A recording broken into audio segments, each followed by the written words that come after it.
성경 말씀은 마태복음 5장 46절 말씀부터 살피겠습니다. 마태복음 5장 46절 말씀. 너희가 너희를 사랑하는 자를 사랑하면 무슨 상이 있으리요? 세리도 이같이 아니하느냐? 또 너희가 너희 형제에게만 문안하면 남보다 더할 것이 무엇이냐? 이방인들도 이같이 아니하느냐? 그러므로 하늘에 계신 너희 아버지의 온전하심 같이 너희도 온전하라. 우리는 지금 마태복음 5장을 통해서 하나님 나라를 우리가 배워가고 있습니다. 예수님께서 입을 열어 산 위에서 가르치시기를 하고 말씀하신 것이 곧 선지자를 통해서 하나님의 말씀을 가르칠 것을 구약에서 예언한 대로 예수님께서 산에 오르사 말씀을 가르치시는데, 그것이 이제 첫 번째 가르친 말씀이 8가지 복, 팔복을 가르쳐 주셨습니다. 이 팔복은 곧 우리가 뭘 노력하고 수고해서 할 수 있는 일이 아니라 예수께서 영원한 나라를 성취할 때 그 나라에서 이루어질 것에 대해서 말씀을 가르치십니다. 그 영원한 하나님의 나라의 그 말씀은 오늘 현대를 살아가는 우리에게는 어떠한 관계가 있느냐 하는 문제에 대해서요. 이걸 기독론적으로 아주 강하게 가르치신 사람들은 예수님께서 성취하신 것으로 끝나버리는 경우가 많이 있습니다. 그런데 예수님께서 영원한 하늘나라에서 끝낼 것이라면 굳이 오늘 우리의 그 말씀을 하실 필요는 없는 것이죠. 이 말씀 곧 다르게 말하면 우리가 중생한 영, 하나님께서 자기 택한 백성들을 우리를 예수 그리스도로 거룩해 해서 중생시킨 하나님의 택한 백성들은 하나님의 통치를 받았을 때, 그렇죠? 성령의 강한 인도를 받은 그 중생한 영의 상태가 곧 하나님의 나라라는 거예요. 그러니까 이게 이제 또 교회론적으로 이야기하면 이걸 교회라고 이야기하죠. 그러니까 여러분과 저의 중생한 영이 교회고 이게 하나님의 나라예요. 그러니까 우리의 중생한 영은 곧 하나님의 나라의 모습인 8가지 팔복을 소유했다는 거예요. 그러니까 우리가 육체로 뭘 해서 소유한 것이 아니라 하나님의 거룩한 의로 인하여 우리가 이미 소유된 자라는 거예요. 그러니까 이 하나님의 나라를 소유한 자는, 그러면서 이제 그 다음에 이야기합니다. 그 백성들은 뭐예요? 세상에서 우리가 행하는 것이 뭐예요? 소금과 빛의 역할을 예수님께서 이야기를 하셔요. 그리고 소금과 빛의 역할을 하는데 이것 또한 뭐요? 우리가 육체의 노력을 통해서 하는 것이 아니라 결국 하나님께서 예수 그리스도에게 보내주신 성령을 통해서 우리를 행하시겠다는 것을 이야기하시는데, 곧 우리의 육체는 할 수 없다는 것을 율법을 재해석해 줌으로써 우리의 육체는 할 수 없는 것을 성령께서 우리 오셔서 우리를 하게 하신다는 사실을 이야기를 합니다. 그렇게 하심으로써 뭐예요? 너희가 할 수 없는 율법을 내가 온전케 이루었다고 이야기하셔요. 그리고 다시 또 이제 구체적으로 계명과 율례를 해석해서 가르치십니다. 그래서 그게 뭐예요? 이미 우리 살폈던 살인하지 말라 하는 것은 너희는 들었는데 나는 형제들의 미움을 갖는 것만 갖고도 너희가 살인한 것이고, 혹시 너희가 송사하는 자와 함께 길을 갈 것이면 재판관에게 가기 전에 미리 화해하고 할 것을 지금 이야기하고요. 또 너희가 들었을 때 간음하지 말라는 말을 들었는데 나는 너희에게만 마음에 음욕을 품은 자마다 다 간음했다. 그리고 또요, 아내가 이혼 증서를 써서 이혼을 해라 했는데 나는 너희에게 이야기하는 뭘요? 음행한 연고, 우상을 숭배하고 우상의 제물이 되고 우상과 더불어 사는 것, 그런 것 잘못된 것이 아니면 아내가 이혼하기를 거부하면 이혼하지 말라는 거예요. 왜요? 만약에 억지로 내가 이혼하면 그 아내로 하고 간음하게 한 것이고 또 그 아내와 다시 결혼한 남자도 간음한 것이고 이렇게 하면 너는 하지 말라. 그렇게 이야기를 합니다. 또요, 맹세하지 말라. 왜? 맹세는 내가 지킬 수 없는 것이므로 맹세하지 말라고 그렇게 이야기하고. 자, 성경은 또 그렇게 이야기합니다. 눈은 눈으로, 이는 이로. 이렇게 갚아라. 이건 사실은 구약에서는 필요한 거예요. 하나님 나라, 그 백성을 먼저는 첫 번째 백성이 번성해야 되고, 그리고 땅을 하나님께서 분복으로 주셨는데, 만약에 욕심이 나서 그 땅을 남을 거 빼앗거나, 또 누구를 해하거나, 그렇게 했을 때 그 나라가 온전히 세워지는 것이 어렵기 때문에 하나님께서는 이스라엘 백성들 하여금 눈은 눈으로, 이는 이로. 그래서 결국 그것을 하지 말라는 것이죠. 이렇게 가르쳤다. 그런데 이것은 다 육체의 것이고 이것을 할 수 없는 너희들에게 나는 또 한 가지 일을 하는데 뭐예요? 형제를 내 몸같이 사랑하라. 그렇게 지난 시간에 말씀드렸습니다. 오늘 그 형제를 사랑하는 것인데 어떻게 사랑할 것이냐? 우리 인간은 누구를 사랑해요? 나를 사랑해 준 사람을 내가 사랑합니다. 이게 인간의 보통적인 모습이죠. 근데 이 성경은 그렇게 오늘 말 안 해요. 너희가 너희를 사랑하는 자를 사랑하면 무슨 상이 있을 것이냐. 내가 누구를 사랑했는데 그 사랑한 대상이 나를 사랑해 줬으므로 내 사랑에 뭐가 이루어졌어요? 보상이 이루어졌어요. 그럼 그건 아무가 의미 없다는 거예요. 이런 것은 누가요? 이방인, 세리, 죄인들도 하는 것이 왜? 나를 사랑한 대로 사랑해 주는 거니까. 또 너희가 너희 형제에게 무난하면 그 말은 뭐예요? 나하고 친한 사람에게 나를 사랑해 준 사람이 무난하면 그건 무슨 의미가 있느냐. 다른 이방인 세리들도 다 똑같이 그렇게 한다. 자, 그렇게 말씀해 놓고 48절 이게 이제 우리에게는 아주 큰 부담으로 온 말씀입니다. 그러므로 세상 사람들이 자기를 사랑하는 사람을 사랑하고 자기에게 무난한 사람에게 무난해주는 그런 것은 다 이방인들이 하는 것이므로 그 말이죠. 하늘에 계신 너희 아버지의 온전하심과 같이 너희도 온전하라. 그렇게 이야기를 합니다. 여기 온전하심이란 이 온전에는 실현하다, 완성된다 그런 의미를 갖고 있는 헬라어입니다. 그러니까 이걸 다 번역하면 이렇게 번역할 수 있을 것 같아요. 하나님께서 내 자녀인 내가 너희를 사랑했다. 근데 이 사랑의 증거를 내가 어떻게 보였냐 그러면 내 아들 독생자 예수를 너희에게 보내서 너희 죄를 위하여 죽였다 내가. 그러니까 율법이 요구대로 죽였다. 그런데 이 죽는 것으로 끝난 것이 너희를 끝나게 한 것이 아니라 다시 내가 3일에 부활시켜서 너희를 새로운 생명으로 내가 다시 거듭나게 한 것처럼 그 말이죠. 하나님이 우리를 사랑해서 예수 그리스도를 보내서 죽게 하신 그 사랑의 완성처럼 너희도 너희 형제를 이웃을 너 몸과 같이 사랑해라. 그렇게 번역해 볼 수 있는 의역하면 그렇게 번역할 수 있는 것이다. 이스라엘 백성들은 당시 유대인 이스라엘 백성들은 세리나 이방인 같은 공동체 안에 있지만 특히 이 세리나 이방인이나 이런 사람들은 자기와 동일한 민족이나 가치로 취급하지 않았으니까 그건 사람으로 개나 돼지 취급을 했어요. 이방인들은. 예수님께서 이방인 여자애가 자기 딸이 죽게 생겼다 하니까 내가 내 자녀에게 줄 떡을 개에게 줄 수는 없다고 그렇게 예화를 들지요. 그만큼 유대인들은 이방인들을 개 취급을 했어요.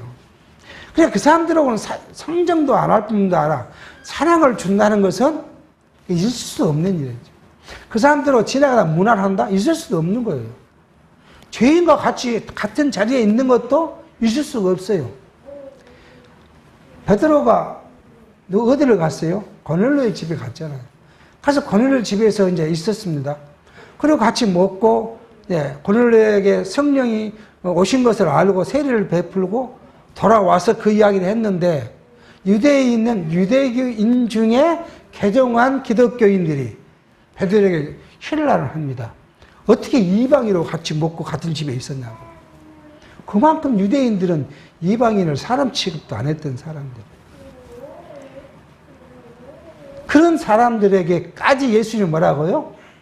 사랑하고 무난하고. 왜요? 그들이 누구니까요? 바로 여러분과 저고 같은 지체이니까. 그러니까 우리는 하나님의 사랑은 이게 차별이 없어요. 이방이든 유대인이든. 오늘날 말하면 택한 백성이든 아니면 유기한 버림받은 자든 하나님의 사랑, 보편적 사랑은 차별이 없어요. 그러니까 똑같이 공기도 주고 똑같은 물도 주고 햇빛도 주시고 똑같은 자연 환경 속에서 살아가도록 하십니다. 만약에 우리 같은 마음이면요. 택한 백성들은 특별하게 환경을 만들어서 살게 하고 버린 자들은 아주 험악한 곳에 살게 하면 얼마나 우리 보기에 눈이 좋겠습니까?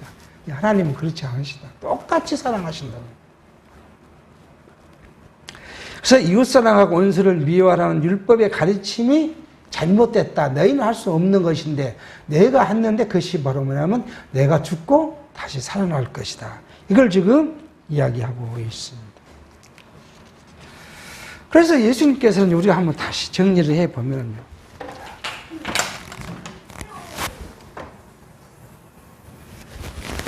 예수님께서는 마태복음을 통해서 선지직을 가지신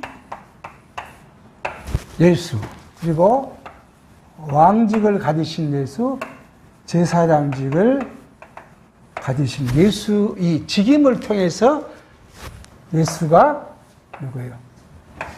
그리스도라는 것을 지금 우리에게 알려주십니다. 그런데 먼저 우리가 살폈죠. 1장에서 4장까지는 구약의 예언대로 오셨음을 이야기를 합니다. 다시 말하면 우리가요, 족보, 아브라함과 야곱과 다윗의 왕통을 따라온 족보라든지, 그 다음에요, 예수님이 잉태 사건이라든지, 그 다음에 예수님께서 예수님의 탄생이라든지, 그 다음에 예수님이 태어나니까 뭐요? 사단으로부터 핍박을 받으니까 도망가지 피난 가는 일이라든지, 다시 귀환한 일이라든지, 그리고 어디 가서요? 나사렛 사람이라는 것을 나사렛에 가서 산 이 모든 일들이 뭐요?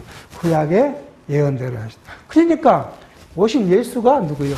메시아, 그리스도가. 이걸 이제 첫 번째 가르쳐 놓고, 그 다음에 이제 5장에 와서 지금 우리가 먼저는 뭐요? 하나님 나라를 지금 이야기합니다. 가르쳐 주셨습니다. 자, 근데 우리는 여기서 예수님께서 계속 뒤에 가면 율법을 해석하고 유대인과 바리새인과 서기관들을 책망한 일들을 계속 하는데 우리는 이 배경을 한번 살펴볼 필요가 있습니다. 우리는 이미 우리가 알고 있듯이 이 하나님께서는 창세 전에 하나님 나라를 작정하셨죠. 이게 하나님의 작정과 계획에서 이 작정과 계획이라는 게 곧 성취되어 있었어요. 우리 눈에 보이지 않지만 그 나라가 완전히 이루어져 있었습니다. 이것을 드러낸 것이 뭐요? 창세기에서 우리가 에덴이라는 곳에서 하나님께서 드러내 보셨습니다. 이 에덴의 하나님의 나라는 신령하고 본질적이고 앞으로 오시 실체적인 나라를 보여주신 거예요. 그래 놓고는 하나님께서는 이 나라를 뭘로 보였어요? 다시 육체의 나라로 보여주셨어요. 이게 이스라엘 나라예요. 그러니까 이 이스라엘 나라는 첫 번째는 뭐예요? 다윗, 솔로몬 시대는 하나님께서 이 나라를 아주 훌륭한 나라로 만드셨잖아요. 이방인들을 다 진멸하고 그 나라를 세웠고, 그리고 온 동방에서 이게 이스라엘에게 모든 향품을 갖다 바치고 평안했던 그 나라가 이 두 나라 80년이죠. 80년 세월 동안에 이 나라, 그 다음부터는 하나님께서 이 나라를 계속 실현되게 놨습니다. 그러니까 다윗의 나라가 1010년에 세워가지고 568년에 86년에 망했으니까 이 80년 빼놓고는 이스라엘 나라는 편안할 날이 없었어요. 범죄하면 치시고 회개하면 또 편안케 하고, 그것이 또 금방 한 세가 지나가면 또 범죄하고. 그래서 이 나라가 사람으로서는 이 나라가죠. 이 육체의 나라마저 사람의 행위로는 안 된다는 것을 계속 가르쳐 주십니다. 그런데 이 나라를 지금 여기 온 유대인들은 특히 이제 바리새인과 서기관과 이 사람들은 이 나라가 지금 이루어질 것이라는 거예요. 그래서 뭘로요? 이 나라에 구체적으로 준 법령이 뭐예요? 그게 율법이에요. 이 나라를 통치 법령으로 준 것이 율법이에요.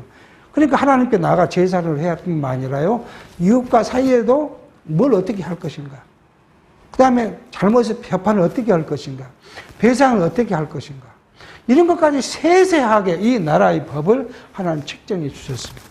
근데 이 나라는 예수님께서 하신 말씀이 뭐라고요? 이것은 뭐예요? 예수를 가리킨 것이라고. 앞으로 예수께서 이 율법의 모든 것을 완성시킬 것이라는 것을 이야기를 하고. 근데 예수가 오셨는데 왜 이 유대인들은 그들은 율법을 달달달 통달한 사람들인데 왜 예수를 인정을 못했겠냐. 그게 뭐예요? 우리가 생각해본 유대인들의 사회적, 그 다음에 정치적, 그 다음에 관습으로. 이게 유대인들이 여기에 집착되어 있어요. 그러니까 사회적이라는 건 뭐예요? 우리가 이미 한번 70년의 포로 생활을 마치고 돌아온 이스라엘 사람들은 그때 어떤 반성을 했어요? 우리가 하나님의 법을 어겼기 때문에 하나님이 70년간 우리를 이렇게 때리셨다. 그러니 이제 돌아가면 어떻게 해야 돼요? 우리가 율법을 지키자. 율법을 지키자. 이때 서기관이라는 것이 이제 생겨요. 율법사들이죠. 이 사람들이 율법을 그냥 있는 그대로 가르친 것이 아니라 뭘 만들어요? 율법을 지킬 수 있는 세세 조항을 만들어요. 그래서 율법에도 없는 것까지 다 이게 관습이요. 뒤에 가면 장로들의 유전이라 그래요. 장로들의 유전. 이 관습을 만들어 여기에 딱 빠져 있어요. 그러니까 이것으로 하나님 나라를 이룰 거라고 생각을 하고요. 그러니까 이런 사회적 문제가 있었고요. 두 번째는요, 당시에 로마의 통치 아래 있었기 때문에 어떻게 하면 독립을 좀 할 수 있으면 좋겠어요. 그러니까 독립을 하려면 뭐 해야 돼요? 로마를 굴복시킬 수 있는 그런 메시아, 이 메시아가 언약되어 있으니까 그 메시아가 왔으면 좋을 거라고 생각을 한 거죠. 근데 예수님은 와서 뭐예요? 나는 로마를 굴복시키는 그런 메시아가 아니라 난 너희에게 죽고 다시 부활할 사람이야. 죄인을 내가 부르러 왔다. 그렇게 예수님이 선언을 하니까 유대인들이 갈망하는 부분에서 예수님은 맞지는 않는 사람이죠. 그러니까 예수님께서 오병이어 뒤에 가면 오병이어를 일으키시니까 유대인들이 예수님을 왕으로 모시고자 해요. 생각해 보십시오. 이만한 빵이 우리가 하면 오병이어 사건을 상상을 해보면 이 빵이 하나 5개니 버릇 5개가 묶고 2마리인데 이걸 하나 떼어가지고 베드로에게 주면서 줘라. 이 빵이 이만 조그맣게 빵이었는데 베드로 산에 갈 때는 어떻게 했어요? 이만하면 커졌을 거 아니에요. 근데 베드로가 그러면 들고 와서 또 막 나눠주는데 계속 커질 거 아니에요. 한번 우리가 상상해보면 있을 수 있는 일입니다. 상상이 안 되는 이야기입니다. 그걸 눈으로 보고 그 떡을 먹고 배부름을 받은 이스라엘 백성들이 이 사람이면은 로마를 이기겠다. 그런 생각이 들지 않겠습니까? 그러니까 예수님이 어쨌다고요? 조용히 산으로 피신해버려요. 나는 그런 사람이 아니야. 그러니까 유대인들이 계속 뭐요? 아직도 이 율법을 이야기를 하고 율법 아래서 예수를 끌어다가 자기들의 나라를 만들고자 하는 것이죠. 그러니까 오늘 현대에도 지금 그렇습니다. 현대에도 이 나라 이게 육체의 나라잖아요. 육체의 나라. 육체적 나라예요. 이 육체적 나라를 현대의 교회도 그대로 가져왔어요. 유대인뿐만 아니라 오늘 21세기에 살아가는 여기도 이 나라. 근데 예수님께서는 어떤 나라요? 신령한 나라. 하나님의 본질적인 나라, 실체적인 나라를 지금 말씀하시는데 아직도 여기에 육체적인 나라를 그대로 가리킵니다. 그래서 어떻게 해요? 우리가 예수를 잘 믿으면 그러면 우리 육체가 복을 받아서 그 교회가 무징하게 부흥하지 않습니까?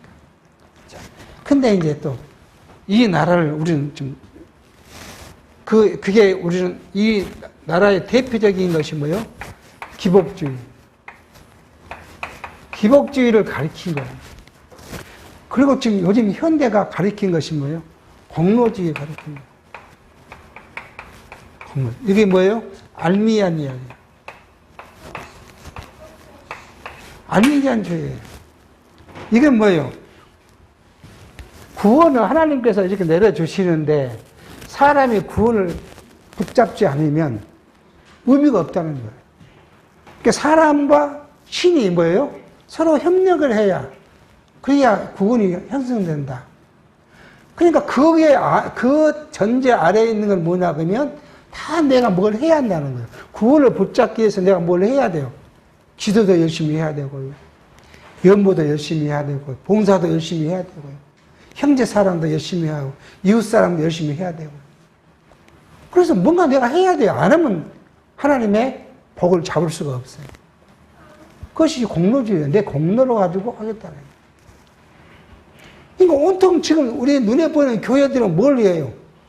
이 둘 중에 하나를 가리켜요. 이 둘 중에 하나. 그래서 뭔가 열심을 내게 하고요. 지금 요즘에 어떤 교회 목사님이 유튜브에 11조는 하는 것이 아니다. 11조는 다 예수님께 이루신 것이고, 그렇다. 그렇게 유튜브에 이제 강론을 하니까 벌떼처럼 달라들어서 이거 잘못된 가르침이라고 하고 있다는 거예요. 누가 그 벌떼처럼 그렇게 하겠습니까?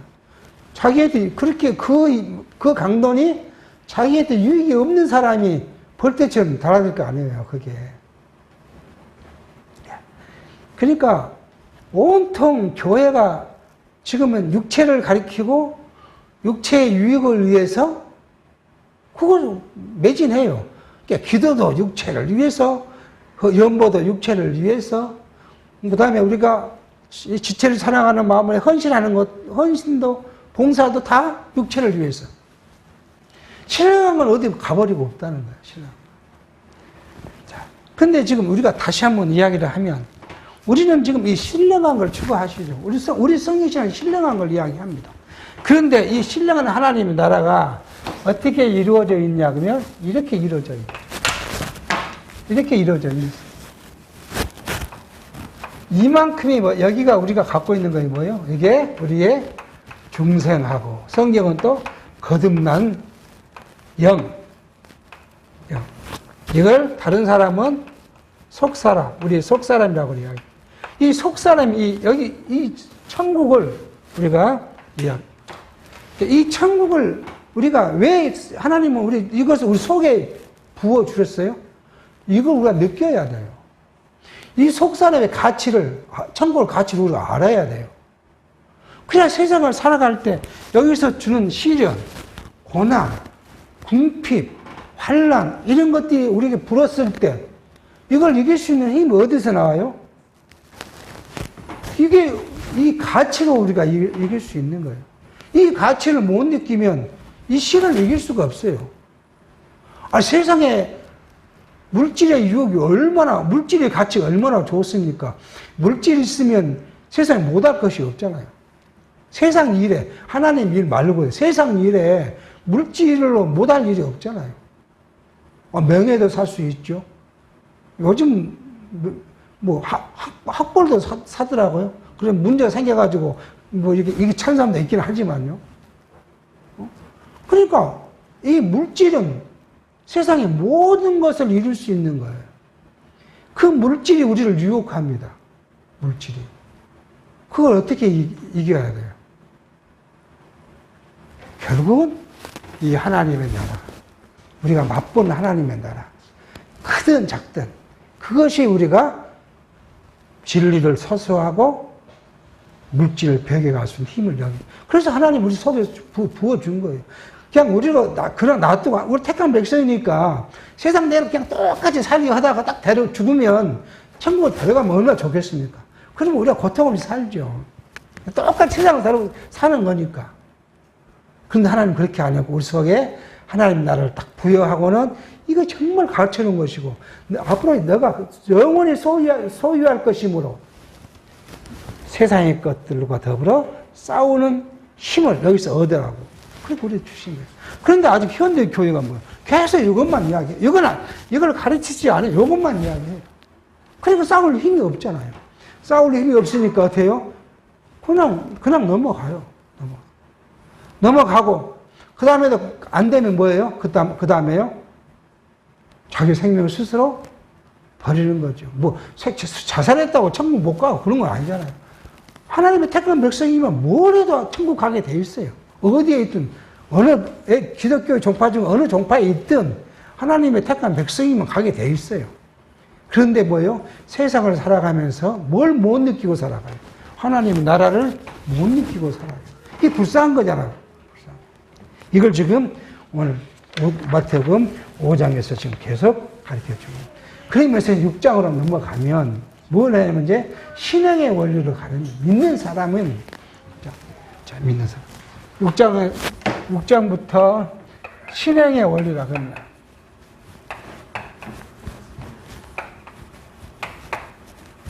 이 하나님의 나라를 소유한 자, 그 말이에요. 소유한 자가 나타날 신령한 행위예요, 신령한. 그러니까 육체, 우리가 육체로 뭘 한다는 것이 아니라, 우리 신령한 영, 중생을 거듭난 영이 추구하고 바라고 원하는 그 일을 지금 말씀하고 있습니다. 6장 1절입니다. 사람에게 보이려고 그들 앞에서 너희 의를 행치 않도록 주의하라. 그렇지 아니하면 하늘에 계신 너희 아버지께 상을 얻지 못하느니라. 우리가 뭐라고? 사람에게 보이려고 우리의 의를 행치 말라는 거예요.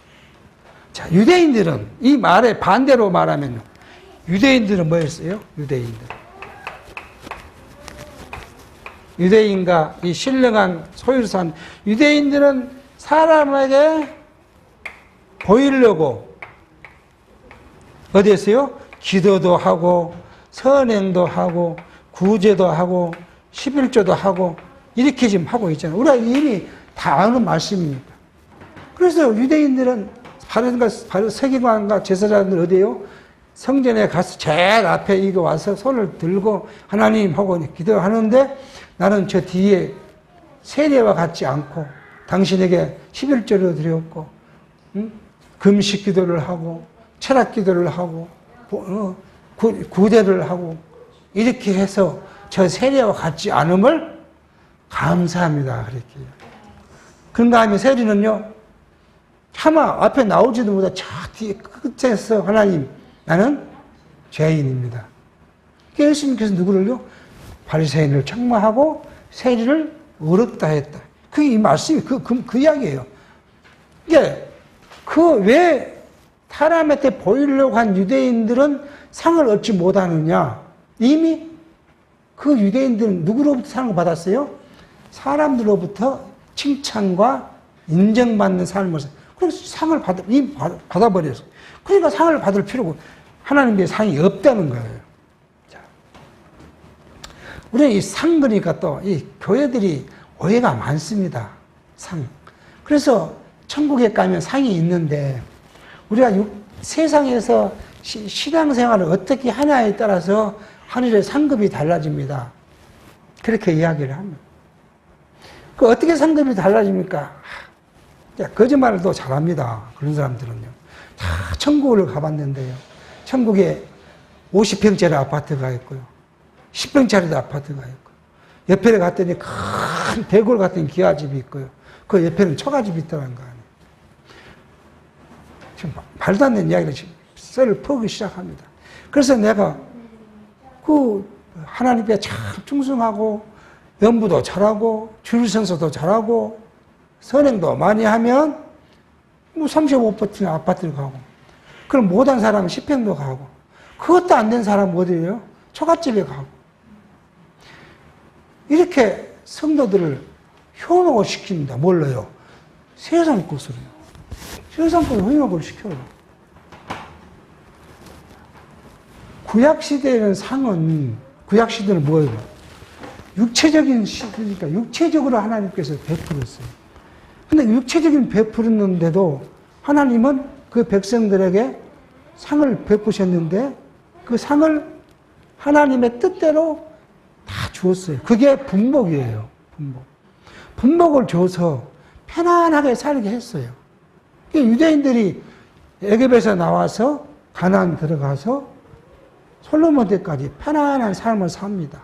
물론 사사시대에 고통도 받기도 하지요. 근데 편안한 복을 받았어요. 그러니까 지금도 그걸 이야기를 하고 있어요. 예수님께서는요, 영원한 하나님의 나라 신령적 상을 이야기하는데, 그 신령적, 성경은, 신학에는 신령적 상을 이야기해요. 그 신령적 상을 어떻게 보여준 거예요? 예수님께서 뭐라고 말해요? 우리가 마태복음, 근데 뒤에 가면 12절에 기뻐하고 즐거워 하늘에서 너희의 상이 크면 너희 전에 있던 선지자들이 이같이 핍박하였느냐. 핍박받은 것이 하나님의 상이라고 이야기를 해요. 예수님의 상은 인간의 말은 육체과 완전히 다른 거죠. 우리가 예수를 때문에, 하나님 때문에 받은 핍박이 뭐예요? 상이라는 거예요. 히브리서 12장 1절은 믿음이 없이는 기쁘시기 못하나니 하나님께 나아가는 자는 반드시 그가 계신 것과 또한 그가 자기를 찾는 자들에게 상 주시는 이심을 믿어야 할지라. 믿음으로 노아는 아직 보지 못한 일에 경고하심을 받아 경외함으로 방주를 예비하여 그 집을 구원하였으니 이로 말미암아 세상을 정죄하고 믿음을 쫓는 의의 후사가 되었습니다. 믿음으로 아브라함은 부르심을 받았을 때 순종하여 장래 기업으로 받은 땅에 나아갈새 갈 바를 알지 못하고 나갔으며, 이렇게 말씀할 때 뭘로요? 믿음이 상이에요. 그러니까 여러분과 저에게는 이미 뭐예요? 믿음의 상을 이미 받았어요. 자, 그런가 하면 또요, 에베소 4장 12절은 이는 성도를 온전케 하며 봉사의 일을 하게 하며 그리스도의 몸을 세우려 함이라고 하시는데, 봉사케 하는 것도 뭐예요? 하나님의 상이에요. 내가 육체로 즐겁고 행복한 것이 상이 아니라 우리가 그리스도의 고난에 동참하고 그리스도를 위해 지체에게 봉사하고 하나님이 주신 믿음 안에 살게 한 것이 상이라고 했는데, 그 상의 결과적으로 말할 때 디모데후서 4장 8절에는 이제 후로는 나를 위하여 의의 멜루간이 예비되었으므로, 그렇게 예수 그리스도께 주신 의로 인하여 우리가 멜루간 상을 받았다. 자, 그러면 야고보서 1장 22절 시험을 참는 자는 복이 있다. 이것이 옳다 인정함을 받은 후에 주께서 자기를 사랑하는 자에게 약속하신 생명의 면류관을 주신다. 그러니까 우리가 믿음으로 고난을 받고 시련을 당하고 핍박을 당하고 역경을 당한 결과가 뭐예요? 생명의 면류관을 받는다. 계시록 2장 10절에 그렇게 말하면 내가 장차 받을 고난을 두려워 말라. 볼지어다 마귀가 장차 너희 가운데서 몇 사람을 옥에 던져 시험을 받게 하리니 너희가 10일 동안 환난을 받으리라. 내가 죽도록 충성하라. 그리하면 내가 생명의 면류관을 너에게 주리라. 그렇게 말씀합니다. 그러니까 우리가 주신 상은 아니 10평짜리 30평짜리 뭐 대걸 초가집 상이 아니라 하나님의 은총을 받은 새 생명, 영원한 나라의 백성 된 것이 우리의 준 상이에요. 이 상은 가치가 다르겠습니까? 같겠습니까? 상의 크기가 다르겠습니까? 같겠습니까? 다 같고 가치가 같아요. 지난번에 말씀을 드린 우리는 뭐예요? 내가 상을 받을 만에 하나도 한 적이 없어요. 상을 받을 수가 없어요. 내가 무슨 우리가 육체로 상을 받겠습니까? 그런데 내가 상을 받을 수 있는 비결이 뭐냐 하면 내가 그리스도의 몸의 지체가 됐다는 거예요. 그래서 예수님께서 상을 받아요. 하나님으로부터 상을. 의의 면류관, 생명의 면류관을 받습니다. 그래서 나는 예수 그리스도에 붙어 있기 때문에 내가 상을 받은 거예요. 여러분이 예수 그리스도의 오른손에 엄지손가락이고 누구는 왼손이고 이렇게 상이 있어요. 그래서 예수님 받은 상을 내가 받았는데 엄지손가락의 상이 큽니까? 집게가 큽니까? 똑같죠. 예수님의 지체로서 받은 상은 똑같아요. 크고 작음이 없고 가치가 더 있고 적은 것도 없어요. 이걸 지금 성경은 말하는데 아직도 기존에서 뭐예요? 육체로 상을 이야기해서 육체로 유혹하고 그래서 육체에 따라온 사람들로 통해서 그 사람이 무엇을 유익을 받아요? 육체의 유익을 받아요. 그래서 이렇게 하는 자가 누구라고요? 사단이라고 했어요. 사단. 계시록에 유대인들이 누구라고요? 사단의 회라 했어요. 이 유대인들은 하나님께 나아가는 자기의 능력으로 자기의 공로로 율법을 지키해서 나가겠다는 사람들이 결국 사단이라고 이야기를 하셨는데 오늘 현대로 보면 우리가 이렇게 인수분해 하듯이 자꾸 이야기합니다. 따로 이렇게 넣어놓고 보면 뭐예요? 자기 공로로 하나님께 가겠다는 사람들이 누구예요? 사단이에요, 사단. 그러니까 우리가 그렇게 너 사단이 이렇게 말할 수는 없지만 그래 논쟁의 시비가 있으니까 우리가 굳이 그런 말을 해서 시비를 걸 필요는 없지만 우리가 한번 이렇게 명확히 따져서 가치를 평가해 보면 예수님이 말한 대로 사단의 회는 그리스도를 부정한 요한은 3서 1장이 그렇게 하잖아요. 예수가 육체로 와서 죽고 부활하신 그 일을 예수가 죽으신 이유가 뭐예요? 우리를 위해 죽으시고 우리를 의롭게 한 그런 사역을 부정한 사람이 저 그리스도라고요. 그러니까 우리가 그렇게 따지고 보면 육체를 가리고 육체 안에 거두는 사람들이 사단이라는 거예요. 이게 사단의 회라는 거예요. 그러면 오늘 6장 1절에서 너희는 어디예요? 이걸 소유한 자라는 거예요. 소유한 자니까 사람 앞에 보이지 하지 말라 하고 이야기를 합니다. 그리고 이제 그 이유를 다음 쭉 가고 하면 이야기 2절을 그러므로 구제할 때 외식하는 자가 사람의 영광을 얻으려고 회당과 거리에서 하는 것 같이 너희 앞에 나팔을 불지 말라. 진실은 너희에게 이르노니 저희는 상을 이미 받았으니라. 너는 구제할 때 오른손에 하는 것이 뭐라고요? 왼손에 모르게 하라. 그 이야기야. 하나님께서 우리 인도함을 주셔서 우리를 하게 하시니까 오른손이 하는 왼손이 모르게 하라. 이 말은 다르게 말하면 뭐래요? 우리 같은 지체도 모르게 하라는 거예요. 지체도. 근데 굳이 하는 일이 무슨 내가 상을 얻자고 나를 내세우자는 것이 아니라 하나님의 사랑을 표현하는 것이니까 굳이 나타날 이유가 없다는 거예요. 자, 그리고 내 구주함이 은밀하게 하라. 은밀한 조시는 너희 아버지께서 갚으시라. 그렇게 말합니다. 그러니까 내가 남에게 나타내 보이지 않고 하는 일이 누구요? 결국 하나님께서는 나를 인정해 주시고 나를 칭찬해 주시고 그 값을 내게 보상으로 하나님 나라를 주시겠다. 기도하겠습니다. 하나님 아버지, 오늘도 저희들에게 하나님 나라를 소유한 자를 믿게 하시니 감사합니다. 하나님 나라의 소유한 자로서의 삶을 하나님 앞에 살아가게 하시고 세상 앞에 살지 않도록 우리를 인도해 주시옵소서. 예수의 이름으로 기도하옵나이다. 아멘.